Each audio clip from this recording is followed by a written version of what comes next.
여러분, 혹시 최고의 콘서트홀에서 음악을 들을 때 온몸에 소름이 돋는 듯한 전율 느껴보신 적 있으세요? 그 완벽한 소리의 경험은요, 절대 우연이 아닙니다. 예술과 과학이 정말 정교하게 만나서 만들어낸 결과물이죠. 오늘은 바로 그 음향적 완벽함을 향한 여정, 콘서트홀 설계의 비밀을 한번 파헤쳐 보겠습니다. 자, 그래서 질문은 이겁니다. 과연 소리를 위한 완벽한 단 하나의 형태라는 게 정말 있을까요? 이 질문이 바로 오늘 우리가 탐구할 내용의 가장 핵심적인 부분입니다. 오랫동안 말이죠. 음향학자나 건축가들은 이 슈박스, 그러니까 신발 상자처럼 생긴 직사각형 홀이 소리에 가장 이상적이라고 믿어왔어요. 우리가 이름만 대면 알만한 세계적인 홀들 대부분이 바로 이 모양을 하고 있죠. 그런데 과연 이게 유일한 정답이었을까요? 자, 이제 좀 흥미로운 곳으로 가볼게요. 바로 뉴질랜드입니다. 이곳에서 음악학계의 오랜 믿음을 완전히 뒤흔들어버린 하나의 수수께끼가 나타나거든요. 사람들 귀에는 와, 소리 최고다 하는데 정작 과학적인 측정 장비는 이거 좀 이상한데? 라고 말하는 그런 상황이었죠. 바로 이 두 곳입니다. 크라이스트 처치 타운홀과 마이클 파울러 센터. 관객들의 반응은 정말 폭발적이었는데 당시의 음향 이론으로는 도저히 이 홀들의 뛰어난 소리를 설명할 방법이 없었어요. 그러니까 사람들이 느끼는 감동과 실제 측정 데이터가 완전히 따로 놀고 있었던 겁니다. 이 미스터리를 풀려면 먼저 용어 하나를 알아야 하는데요. 바로 잔향 시간, 보통 RT라고 부릅니다. 아주 간단해요. 소리가 땅 하고 울렸다가 그 모든 메아리가 사라질 때까지 걸리는 전체 시간을 말하는 겁니다. 얼마나 길고 풍성하게 울리는지를 나타내는 척도라고 할 수 있죠. 그런데 말이죠. 사실 이것보다 더 중요한 개념이 있습니다. 바로 초기 감쇄 시간, EDT인데요. 이건 전체 울림이 아니라 소리가 나고 나서 우리 귀에 가장 먼저, 가장 강하게 와닿는 그 첫인상 같은 울림의 길이를 말해요. 이게 왜 중요하냐면 바로 이 EDT가 우리가 주관적으로 와, 이 공간 울림이 참 좋다라고 느끼는 감각과 훨씬 더 직접적으로 연결되어 있거든요. 그러니까 정리를 좀 해보면 이렇습니다. RT는 기계가 측정하는 객관적인 전체 울림 시간이고요. EDT는 우리 귀가 실제로 느끼는 주관적인 울림의 느낌에 가깝다고 보시면 돼요. 그리고 뉴질랜드 홀의 비밀은 바로 이 둘의 관계 속에 숨어 있었습니다. 과학자들을 완전히 혼란에 빠뜨렸던 숫자가 바로 이겁니다. 0.82. 뉴질랜드 홀에서 측정한 EDT를 RT로 나눈 값이었죠.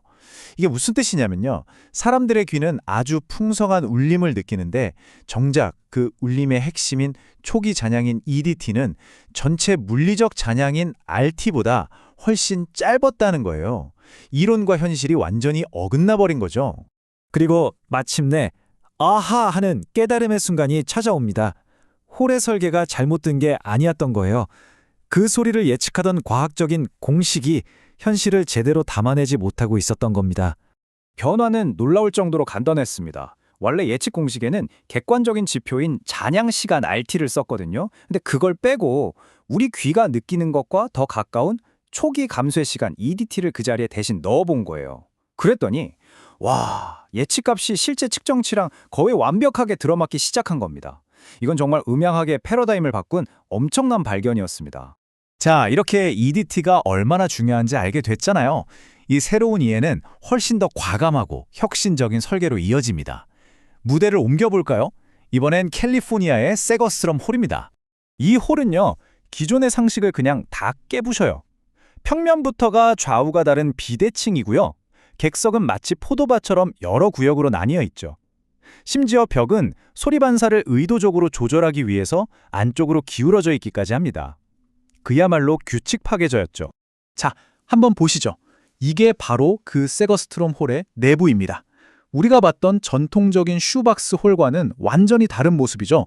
이 급진적인 디자인의 목표는 딱 하나였습니다. 모든 좌석에 정말 놀랍도록 균일한 소리를 전달하는 것. 그리고 그 결과는 이 숫자가 증명합니다. 0.98. 세거스트롬 홀의 EDT 대 RT 비율입니다. 뉴질랜드의 0.82와는 정말 극명한 대조를 이루죠. 이 수치는 우리가 느끼는 잔향감과 실제 물리적인 잔향 시간이 거의 똑같다는 걸 의미하고요. 이건 홀 전체에 걸쳐서 엄청나게 인상적인 음향적 균일성을 만들어냈다는 뜻입니다. 이 인용구가 그 성공을 아주 명확하게 보여줍니다. 보통 발코니 아래 자리는 소리가 좀 답답하게 들려서 죽은 자석이라고 불리기도 하거든요. 그런데 세거스트롬홀은 혁신적인 설계로 이 고질적인 문제를 완벽하게 해결해낸 겁니다. 이야말로 데이터로 증명된 설계의 힘이죠. 자, 그렇다면 이 두 가지 정말 다른 성공 사례에서 우리는 무엇을 배울 수 있을까요? 결론은 명확합니다. 우리는 더 이상 상자를 디자인하는 게 아니에요. 소리 그 자체를 디자인하는 시대가 온 거죠. 이 표가 모든 걸 요약해 줍니다. 뉴질랜드 홀은 초기 반사음과 나중에 잔향을 의도적으로 분리해서 풍성한 느낌을 만들었고요. 세거스트롬 홀은 모든 소리를 정교하게 제어해서 완벽한 균일성을 추구했습니다. 둘 다 성공했죠. 완벽한 소리로 가는 길은 하나가 아니라는 겁니다. 그러니까 핵심은 이겁니다. 위대한 음향이라는 건 단순히 검증된 슈박스 형태를 복제한다고 해서 얻어지는 게 아니에요. 소리가 어떻게 움직이고 우리 귀가 그걸 어떻게 인식하는지 과학적으로 깊이 이해하고 우리가 원하는 그 음향 경험을 의도적으로 설계할 때 비로소 탄생하는 겁니다. 여기서 한 걸음만 더 나아가 볼까요?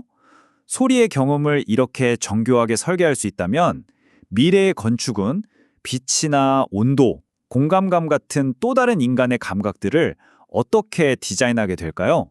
정말 생각해 볼 만한 질문 아닐까요?